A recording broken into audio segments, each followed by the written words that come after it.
تو اس سے سب سے بڑا سوال یہ ہوتا ہے کہ اب ہم اپنے قرضوں کی قسطیں کیسے ادا کریں گے؟ اگر ہم جو کوشش پوری پالیسی تھی کہ ڈالرز ہمارے بڑھیں، ریمیٹنسز بھی آئیں اور ایکسپورٹس ہماری بڑھیں جو بڑھ رہی تھی، اور پھر ہماری کوشش یہ تھی کہ آئی ٹی کی ایکسپورٹس بڑھائیں جو 75% ہم نے بڑھائی تھی، جو فیوچر ٹیکنالوجی کا ہے، اور اس کے علاوہ جو انویسٹمنٹ لے کے آنی تھی، جو ہم نے اسپیشل اکنامک زونز بنائے ہوئے تھے جدھر سے ہم نے انویسٹمنٹ لے کے آنی تھی، اور چائنا سے ہماری بڑی آگے بات چل چکی تھی، بدقسمتی سے چائنا نے 2 سال پھر سے بند ہو گیا چائنا. تو جو وہ چائنا آنا جانا ہی ناممکن ہو گیا، ان کی جو کوارنٹین لاز ایسے تھے. تو جو ہم نے ان سے اپنی اسپیشل اکنامک زونز میں انویسٹمنٹ کروانی تھی، اس نے بھی ہمارے ڈالر کی انٹیک بڑھانی تھی. تو اب نہ انویسٹمنٹ آ رہی ہے، ایکسپورٹس ہماری نیچے جا رہی ہیں، ریمیٹنسز ہماری نیچے جا رہی ہیں، ڈالرز ہمارے کم ہو رہے ہیں، قرضے ہمارے بڑھتے جا رہے ہیں. تو کس نے ادا کرنی ہے؟ آج جدھر پاکستان کھڑا ہے، ہم یہ کیسے قسطیں ادا کریں گے؟ اور یہ میں پھر سے اسی پہ آ گیا ہوں کہ مجھے آج کیوں خطرہ ہے، کیوں ہماری طرح کے لوگوں کو خطرہ ہے اور فکر پڑی ہوئی ہے، اور کیوں ان کو نہیں فکر؟ میں سب سے پوچھتا ہوں، اپنی اسٹیبلشمنٹ سے پوچھتا ہوں، اپنے ہر طبقے کے پاکستانی سے پوچھتا ہوں کہ کیا آپ کو فکر نہیں ہے کہ اب پاکستان کدھر جا رہا ہے؟ میں جب الیکشنز کی بات کرتا ہوں، میں الیکشنز کی اپنی ذات کے لیے نہیں بات کر رہا، میں تحریک انصاف کے لیے نہیں بات کر رہا.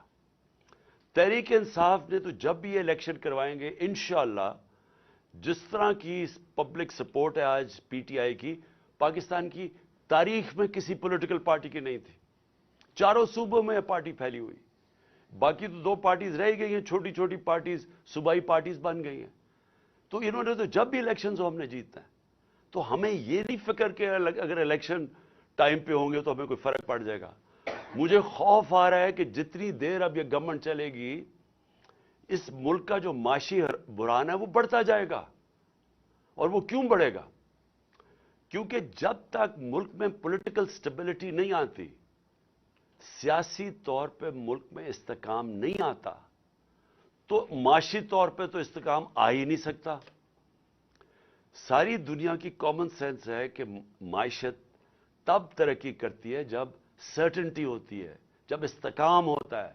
میں اگر آج بزنس مین ہوں، میں آج ایک انویسٹر ہوں، میں تو تب پیسہ لگاؤں گا جب مجھے پتا چلے گا کہ یہ 4-5 سال کی حکومت چل رہی ہے، اور میرا آج اگر پیسہ لگاؤں گا تو 2-3 سال کے بعد جب مجھے اس کا نفع آنا شروع ہوگا. مجھے جب یہی نہیں پتا کہ 6 مہینے میں کیا ہوگا اور اگلے 8 مہینے میں کیا ہوگا، کون پیسہ لگانے لگا ہے؟ اوپر سے پاکستان کی، جس طرح میں نے کہا، جب کریڈٹ ریٹنگ ہی گر گئی ہے، جب پاکستان کے رسک ڈیفالٹ اتنی 100% تک پہنچ چکی ہے، تو کسی نے پیسہ ہی نہیں دینا. نہ کسی کمرشل بینک نے پیسہ دینا ہے، نہ کسی انویسٹر نے آنا ہے. تو یہ تو ان کے پاس تو اب کوئی روڈ میپ ہی نہیں ہے. ان کی تو صرف اب ایک کوشش ہو رہی ہے، اور کوشش ان کی اب آج کیا ہے؟ کوشش بڑی سیدھی ہے. کوشش ہے کہ نہ میچ اب یہ کھیل نہیں سکتے. 36 جو بائی الیکشنز ہوئے تھے ان میں سے 29 پاکستان پی ٹی آئی جیت گئی ہے. اس کے باوجود کہ ان کے پاس پوری اسٹیٹ مشینری تھی، ان کے ساتھ پورا جو اس ملک کی الیکشن کمیشن ہے، جس نے بے شرمی سے جس طرح انہوں نے ان کی مدد کی، اور اسٹیبلشمنٹ ان کے ساتھ تھی. ہمیں کہا گیا تھا نا جی سلیکٹڈ ہے، تو اب تو کسی میں شک نہیں ہونا چاہیے نا کہ کون سلیکٹڈ ہے. جس کے ساتھ، ان سب کے ساتھ، سارے ملک کے جو بھی اس ملک کے پاور ہاؤسز تھے وہ ان کے ساتھ کھڑے تھے. اس کے باوجود 75% by elections P T I جیتی ہے. اب اس خوف سے انہوں نے الیکشن نہیں کروانے. نواز شریف وہاں باہر بیٹھا ہوا ہے، اس نے وہ الٹا لٹک جائے گا، الیکشن نہیں کروائے گا، کیونکہ اسے پتا ہے الیکشن میں رزلٹ ان سے بہت برا ہونا ہے. لہٰذا یہ ڈیلے کرنا چاہتے ہیں. ان کی تو اگر کوشش ہو تو یہ تو اس سے بھی آگے جانا چاہتے ہیں. تو اگر یہ الیکشن نہیں ہوگا، تحریک انصاف کا نقصان نہیں ہونے لگا، ملک کا نقصان ہو رہا ہے. ملک جس تیزی سے نیچے جا رہا ہے، مجھے چھوڑیں، باہر کے کوئی بھی انڈیپینڈنٹ جو معیشت کے تجزیہ کار ہیں، کسی سے پوچھ لیں، یہ جو موڈیز اور فچ جو کریڈٹ ریٹنگ کرتے ہیں دنیا میں ملکوں کی، کیا وہ تو ہمارے ساتھ نہیں ہیں جو کہہ رہے ہیں کہ آج پاکستان کی ریٹنگ بالکل نیچے گر چکی ہے؟ جو آج اگر ہماری جو سی اے ڈی ہے، جو ہمارا جو جو کریڈٹ رسک ہے آج پاکستان کی، جو آج 100% پہ پہنچ چکی ہے، تو وہ تو ہمارے نہیں ہے۔ اس کا مطلب ساری چیزیں بتا رہے ہیں کہ ملک جا رہا ہے اس وقت معاشی تباہی کی طرف، اور اس کو نکالے گا صرف الیکشن۔ اب یہ کیا کوشش کر رہے ہیں، میں قوم کے سامنے آخر میں یہ بات رکھنا چاہتا ہوں، ان کی کوشش کیا ہے؟ ان کی نمبر 1 کوشش یہ ہے کہ ان کے سارے کرپشن کے کیسز ختم ہوں۔ مجھے بڑے افسوس سے کہنا پڑتا ہے کہ ان کو NRO 2 دیا گیا، اور جس نے دیا ہم سب جانتے ہیں کس نے ان کو NRO 2 دیا۔ NRO 1 جنرل مشرف نے دیا، NRO 2 ادھر جو ملک کا طاقت میں تھا اس نے دیا، اور اس کی وجہ سے کیا ہوا ہے کہ سارے کرپشن کے کیسز ان کے ختم ہو رہے ہیں ایک ایک کے، اور وہ کرپشن کیسز جو ان کے دور میں بنے ہوئے تھے، یہ کیسز ہمارے دور میں نہیں، سوائے شہباز شریف کے کیسز، جو FI کا کیس تھا، اور جو وہ TT کا کیس 24 ارب کے جو اس خاندان پہ کیسز تھے، باقی سارے کیسز ان کے پرانے کیسز تھے۔ سارے کیسز باری باری معاف ہو رہے ہیں۔ انہوں نے NRO 2 اپنے آپ کو NRO 2 جو کہ اسمبلی کے اندر قانون پاس کر کے جو نیب میں ترمیم کی ہے، اب یہ سب بچ جائیں گے، اور یہی مقصد ان کا آنے کا تھا۔ ملک کا پھر سے میں آپ کو، ان کو کوئی فکر نہیں ہے کہ ان کے پیسے باہر پڑے ہیں، تو ان کو کرپشن کے اپنے کیسز معاف کروائیں گے ایک ایک کر کے۔ ہر روز ہم دیکھتے ہیں کہ کبھی وہ پہلے مریم بچ گئی، پھر اس کے بعد وہ اسحاق ڈار آیا، وہ ڈرائی کلین ہو گیا، اس کے بعد اب یہ رانا ثناء اللہ کو بھی انہوں نے فیصلہ کیا کہ جی یہ تو بالکل ہی صاف اور شفاف ہو گیا، اور پھر اب سلمان شہباز صاحب لندن سے واپس آ رہے ہیں، جو کہ مفرور تھا۔ کس چیز پہ مفرور تھا؟ کیونکہ یہ اس کی کمپنی تھی رمضان کا، یہ ڈائریکٹلی اس کا CEO یا ڈائریکٹر تھا۔ 16 ارب روپے کے انہوں نے نوکروں کے نام پہ پیسہ لیا، اور ان کی فیملی میں ڈسٹریبیوٹ ہوا۔ کوئی بھی دنیا میں اس کیس میں نہیں بچ سکتا تھا، اور وہ اس لیے ایک دم جب اسے پتا چلا وہ باہر بھاگ گیا، اور اب وہ واپس آ گیا ہے کیونکہ وہ بھی ڈرائی کلین ہوگا۔ 4 گواہ مر چکے ہیں، جیسی ان کی حکومت آئی 4 گواہ اس کیس میں، مقصود چپڑاسی والے کیس میں مر چکے ہیں۔ مقصود چپڑاسی بھی بیچارہ مر چکا ہے، ڈاکٹر رضوان بھی مر چکے ہیں جو انویسٹیگیٹر تھے، تو ادھر سے بھی پاک ہو جائیں گے اب، اس لیے وہ واپس آ گیا ہے۔ اور جو TT کے کیس ہیں، جو انہوں نے فلود والا اور وغیرہ کے نام اور پتہ نہیں چینی والا کے نام پہ، جو کبھی پاکستان سے باہر بھی نہیں گئے تھے، انہوں نے ان کے پاسپورٹ لے کے تو اربوں روپیہ ان کے نام پہ پاکستان منگوایا، وہ بھی اب سارے کیسز میں ڈرائی کلین ہو جائے گی، کیونکہ نیب کا اپنا اوپر آدمی انہوں نے رکھ دیا ہے، FIA کا انہوں نے اپنے دونوں ادارے تباہ کر دیے ہیں صرف اپنے آپ کو بچانے کے لیے۔ اور باقی ان 2 اداروں کا یہ کام اب ہے کہ کیوں یہ ٹائم چاہتے ہیں؟ یہ ٹائم اس لیے چاہتے ہیں کہ تحریک انصاف کے اوپر کیسز کیے جائیں، عمران خان کو ڈسکوالیفائی کیا جائے، کیسز ڈھونڈو کسی طرح اس کو ڈسکوالیفائی کیا جائے۔ اپنا انہوں نے ایک بددیانت دار الیکشن کمشنر بٹھایا ہوا ہے۔ کبھی کسی ملک کی تاریخ میں ایسا نہیں ہوا کہ وہ ایک آدمی 2.5 سال سے ہمارے خلاف فیصلے کر رہا ہے۔ ہم 8 دفعہ عدالت میں گئے ہیں اس کے فیصلوں کے خلاف، انہوں نے اوور ٹرن کر دیا، اس کے فیصلے رد کر دیے۔ ہم سپریم جوڈیشل کاؤنسل میں اس کو لے کے گئے ہوئے ہیں، ہم نے اس کے اوپر کیسز کیے ہوئے ہیں، ہمارے کیسز نہیں سنے جا رہے، اور وہ ہمارے اوپر کیسز پہ کیسز کیے جا رہے ہیں، اور صرف ایک پوائنٹ ایجنڈا ہے کہ مجھے ڈسکوالیفائی کرے اور ہماری پارٹی کو نقصان پہنچائے۔ ایک منٹ۔ اور میں جو اس کے ساتھ ساتھ جو سب سے بڑا جو میں آخر میں بات کرنا چاہتا ہوں وہ اعظم سواتی کی ہے۔ میں سمجھتا ہوں کہ ایسا میں نے اپنے ملک میں مارشل لاز میں ایسے حالات نہیں دیکھے جو اعظم سواتی سے ہو رہا ہے۔ اعظم سواتی کا قصور کیا تھا؟ اس نے ایک ٹویٹ کی جس نے اس نے جنرل باجوہ کو کہا کہ اس نے NRO 2 دیا پاکستان میں، یہ سارا پاکستان کو پتا ہے کہ اس نے NRO2 دیا ہے، لیکن اس کے اوپر جو اس کو سزا ملی ہے، کون سے معاشرے کے اندر اس طرح کا ظلم ہوتا ہے کہ ایک سینیٹر اپنا پوائنٹ آف ویو نہیں دے سکتا؟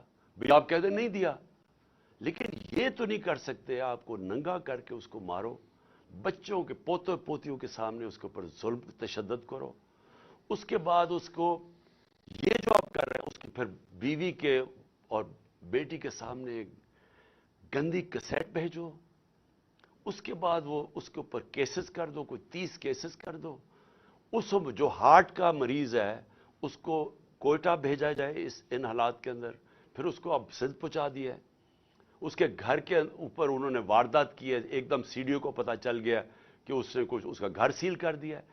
کون سی دنیا کے اندر اس طرح کے حالات ہوتے ہیں جو اپنے آپ کو جمہوریت کہتی ہے؟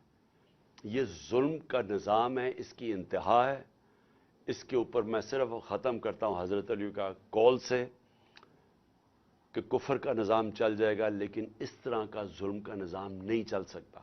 ایک ایک کر کے ایک ایک کر کے آپ نے اسمبلیاں تحلیل کرنے کی بات کی، ایک ایک کر کے ایک ایک کر کے خان صاحب یہ رہنمائی فرمائیں کہ PDM جو ہے وہ آپ کی اسمبلیاں تحلیل کرنے کی جو اعلان ہے اس کو سنجیدہ نہیں لے رہی، نہ تو مذاکرات کی میز پر بیٹھنے کے لیے تیار ہے اور نہ ہی وفاقی اور دوسری صوبائی اسمبلیاں تحلیل کرنے کی طرف آ رہی ہے۔ تو ایسے میں کیا آپ اپنی ہی اسمبلیاں تحلیل کر کے الیکشن میں چلے جائیں گے، یا جو آپ نے ان کو ایک وقت دیا تھا کہ یہ بیٹھ کر مذاکرات کی میز پر آئیں وہ تو سنجیدہ نہیں لے رہے؟ دیکھیں اسی کے ساتھ ایڈ کر دوں۔ آپ نے یہ بات کی ہے کہ کافی الیکشن تاخیر سے کروانا چاہ رہے ہیں اور یہ بالکل نظر بھی آ رہا ہے کہ وہ بھی لیٹ کرنا چاہ رہے ہیں۔ خان صاحب اس پہ آپ کی پارٹی کا کیا موقف ہوگا؟ کیا آپ کوئی اگریسو موڈ کے اندر آگے آئیں گے احتجاج میں، یا جیسے ابھی آج کل ہلکا پھلکا ہلکے مختلف کانسٹیچوئنسیز کے اندر احتجاج کر رہے ہیں، یہ جاری رکھیں یا کوئی بڑی کال دینے جا رہے ہیں آپ آگے؟ دیکھیں، سب سے پہلے تو مجھے کبھی کوئی شک نہیں تھا کہ نواز شریف یا زرداری کبھی بھی الیکشنز کی طرف نہیں جائیں گے۔ اور کیوں مجھے شک نہیں تھا؟ کہ دونوں اس ملک کے بڑے مجرم ہیں، یہ کرپٹ لوگ ہیں، ان کو ڈر لگا ہوا ہے کہ اگر یہ الیکشنز میں ہار گئے تو ان کو ڈر یہ لگا ہوا ہے کہ اتنی محنت سے جو انہوں نے 7 مہینے میں اپنے کیسز ختم کیے ہیں یہ پھر نہ ریوائیو ہو جائیں۔ ان کا انٹرسٹ پاکستان کا انٹرسٹ ان کا انٹرسٹ نہیں ہے، ان کا انٹرسٹ ہے کہ پہلے کیسے چوری کرو اور پھر چوری کو بچاؤ کیسے۔ تو مجھے کبھی کوئی شک نہیں تھا کہ انہوں نے الیکشن نہیں ماننا۔ میری کوشش یہ ہے کہ اس ملک کے جو ادارے ہیں وہ اس وقت ملک کا سوچے۔ یہ میں عمران خان اپنا نہیں سوچ رہا، مجھے اپنے ملک کا خوف آیا ہوا ہے، اور اگر یہ ملک خدا نہ خواستہ جس طرف تیزی سے جا رہا ہے، جو دنیا کہہ رہی ہے آپ کے ڈیفالٹ کی طرف جا رہا ہے، اگر یہ ادھر چلا گیا، اگر کسی نے مثلا یہ ہوپ کر رہے ہیں کہ IMF یا چائنا بیل آؤٹ کر دے گی، اگر انہوں نے نہ کیا تو یہ ملک کی جو حالات ہوں گے یہ سارا ملک افیکٹ ہوگا۔ ہر وہ آدمی جس کا جینا مرنا پاکستان میں وہ افیکٹ ہوگا، سوائے وہ جنہوں نے ڈالرز میں اپنے پیسے باہر رکھے ہوئے ہیں۔ لہٰذا میں نے جب یہ فیصلہ کیا تھا مجھے پتا تھا انہوں نے نہیں الیکشن کروانے، اس لیے ہمارا پلان پورا وہی ہے۔ جب میری تیاری ہوگی، میں نے آپ کو کہا دسمبر میں انشاءاللہ ہو جائے گی، میں اپنے وہی جو میں نے اناؤنس کیا اسی پہ میں چلوں گا، میں یہ اسمبلی سے نکل جاؤں گا۔ صاحب یہ بتائیے کہ اعظم سواتی کے خلاف اسلام آباد میں مقدمہ درج ہوتا ہے، بلوچستان میں ہوتا ہے، پھر ان کو اٹھا کر سندھ میں لے گئے ہیں۔ شہباز گل کے خلاف مقدمہ درج ہوئے، اس بار تو ان کے خلاف لاہور کے اندر مقدمہ درج کیا گیا جہاں پر PTI اور کافری کی مشترکہ حکومت ہے۔ ان کے خلاف جو مقدمہ درج اگر کیا، چودھری پرویز اس میں انوالو ہیں یا کوئی اور طاقت انوالو ہے؟ کون اس میں یہ مقدمات درج کر رہا ہے؟ دیکھیں، میں اس پہ چیک کروں گا کہ یہ جو شہباز گل کے اوپر مقدمہ ہوا اس کے پیچھے کون ہے۔